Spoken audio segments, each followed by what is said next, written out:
નમસ્કાર મિત્રો, આજના નવા વિડીયોમાં આપનું સ્વાગત છે।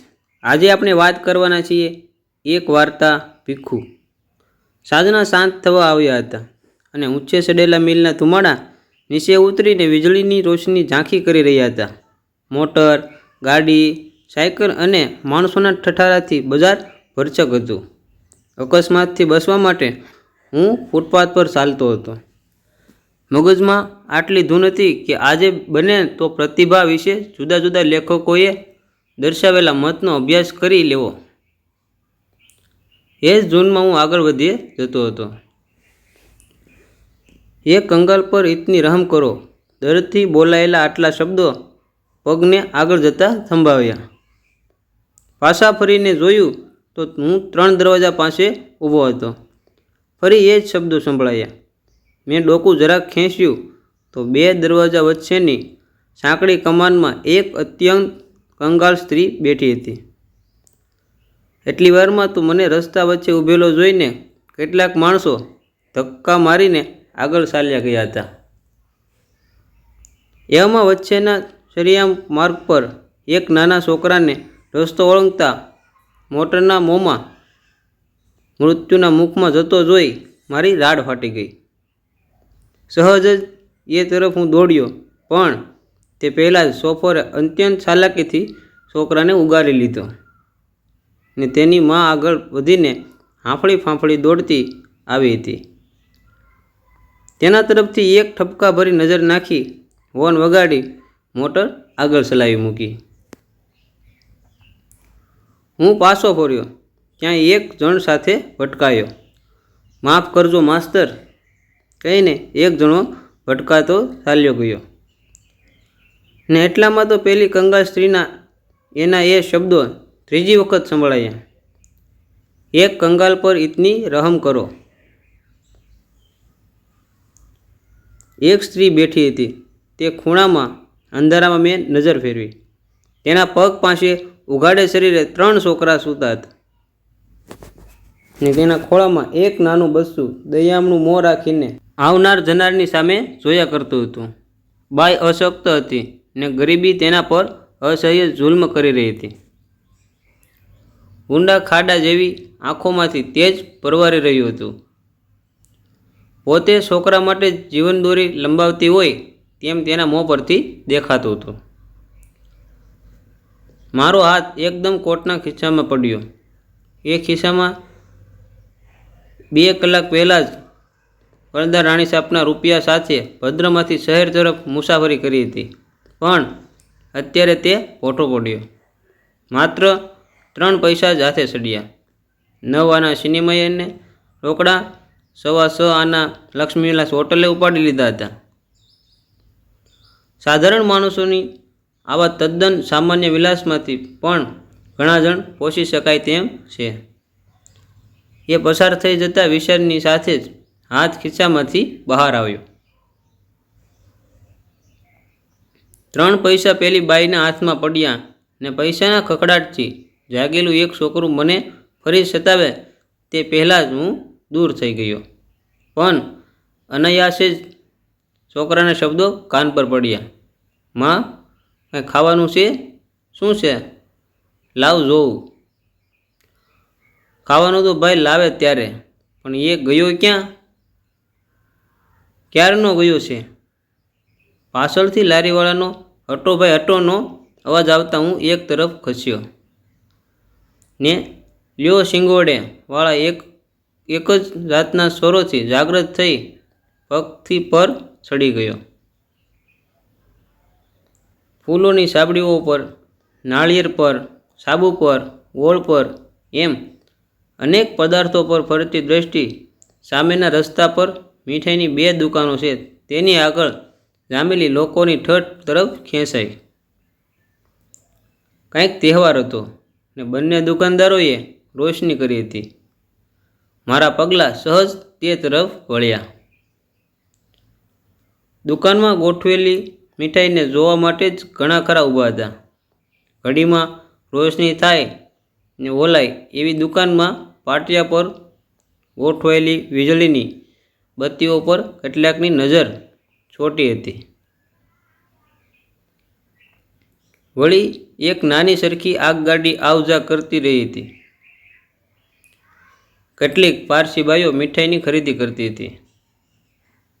પણ સૌથી દૂર ખૂણામાં નાનો 10-12 વર્ષનો એક છોકરો અત્યંત તૃષ્ણાથી અનિમેષ દ્રષ્ટિએ મીઠાઈના થાળ તરફ, ખાસ કરીને સૌથી આગળ પડેલા પીળી જલેબીના ચકચકિત ઘૂંસળાઓ પર જોઈ રહ્યો હતો. અચાનક મેં તેને જોયો. ભક્તિભાવથી જાણે તેની દ્રષ્ટિ ત્યાં ચોંટી રહી હતી. એના અંગ પર એકેય સાજું લુગડું ન હતું કે એના ચહેરા પર આશા, નિરાશા કે એવા કોઈ જાતના ભાવ ન હતા.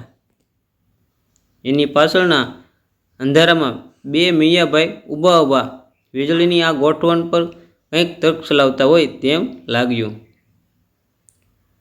હું ધીમેથી ગોળ ચકરાવો ખાઈ પેલા છોકરાની પડખે પણ જરા દૂર અંધારામાં જઈ ઊભો, એના પર નજર ઠેરવી.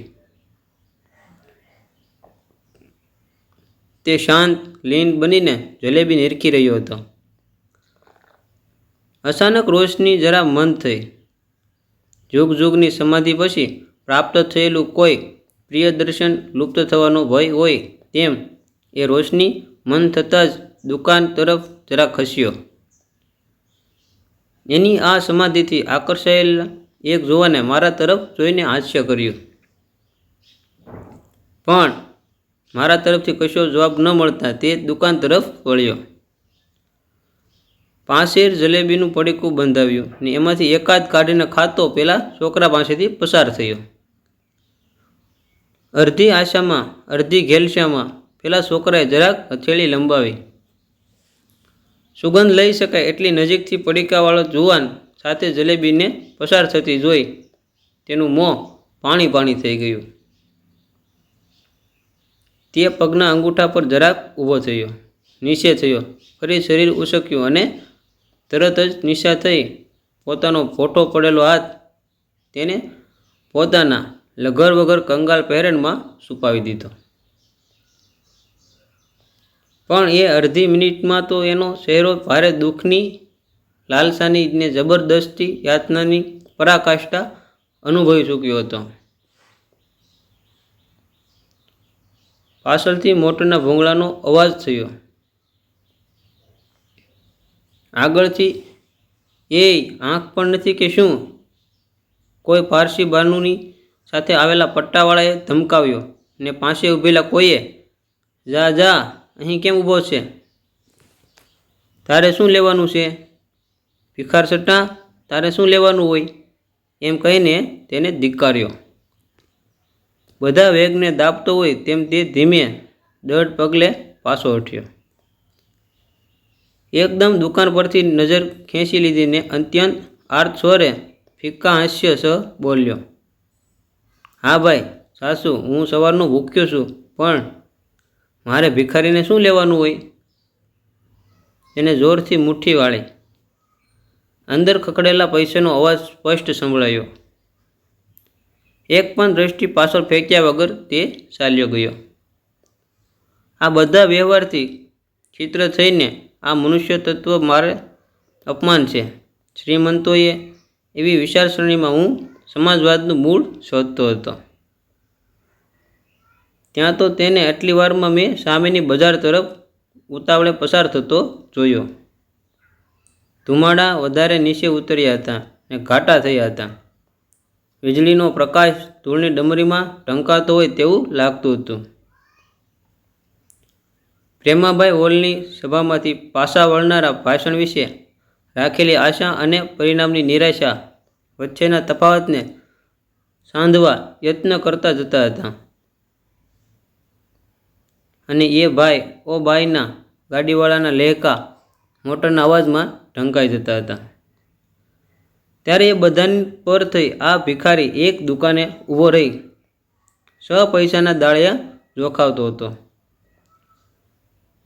અચાનક મને પેલી સ્ત્રીના શબ્દો યાદ આવ્યા. અરે, કદાચ એ દરવાજાની સાંકડી નેળમાં વર્તતા એ કુટુંબનો આ છોકરો સ્તંભ છે. કદાચ શું એમ જ હશે. સામેની દુકાને નીચે બેસીને ધૂળમાં પોતાનું ચિત્રું પાથરી તેમાં તે ડાળિયા બાંધી રહ્યો હતો. એણે એક મુઠ્ઠી તેમાંથી ભરી. વીજળીના પ્રકાશમાં એ મુઠ્ઠીને અધ્ધર જતી મેં જોઈ અને એને ઝડપી લેવા આતુર મોં પોળું થતું દેખાયું. એક આઈસ્ક્રીમ પાસેની દુકાન પર કોલેજના વિદ્યાર્થીઓ જેવા કોઈ ભાઈને ઓર્ડર મૂક્યો ને એટલામાં તો સામેથી તેના બે એક મિત્રોએ હસતા હસતા આવીને વાંસામાં ધબાક ધબાક પોલા હાથની થપાટો લગાવી. ભાઈ બીજી 3 આપજો કહીને તે એમની સાથે વાતે વળગ્યો. એમના પરથી ફરેલી મારી નજરે પેલા ભિખારીના મોને બંધ થઈને નીચે આવતું જોયું. તેનું વદન કરમાઈ ગયું હતું ને તેને ભરેલી ડાળિયાની મુઠ્ઠી એમને એમ ચિત્રામાં પેસી જતી હતી. ભૂખનું દુઃખ ગળે જઈને શીશરું વીંટાળી તે 3 દરવાજા તરફ ચાલ્યો અને પેલી સ્ત્રી પાસે જ ગયો. પેલા છોકરા એને વળગી જ પડ્યા ને સ્ત્રીએ પોતાની ફાટેલ તૂટેલ ગોદડી પર તેને બેસાડીને પૂછ્યું, બેટા તે કંઈ ખાધું? મારા અંગે અંગમાંથી ટાઢની સમકારી પસાર થઈ ગઈ. હા માં, તે શાંતિથી બોલ્યો. મેં તો બહુ દાળિયા ખાધા, ખૂબ પાણી પીધું ને પછી આવ્યો. અત્યાર સુધી ક્યાં રોકાણો તો ભાઈ? માં, પેલી જલેબીની દુકાન છે ત્યાં એક શેઠિયાએ મને જલેબી ખવડાવી. હે? હા માં. અમારો ભાગ, અમારો ભાગ કહેતા છોકરા કૂદી પડ્યા. છોકરો શર્મિંદો થઈને માએ તેની સામે ઠપકાથી ને સંતોષથી જોયા કર્યો. બેટા, આવું હોય તો પોતાના ભાંડડાને માટે થોડુંક રાખીએ. તું તો મોટો, તારા પાળિયા આ મોટા થાય છે તેમ છે. દાળિયા ક્યાંથી કાઢ્યા?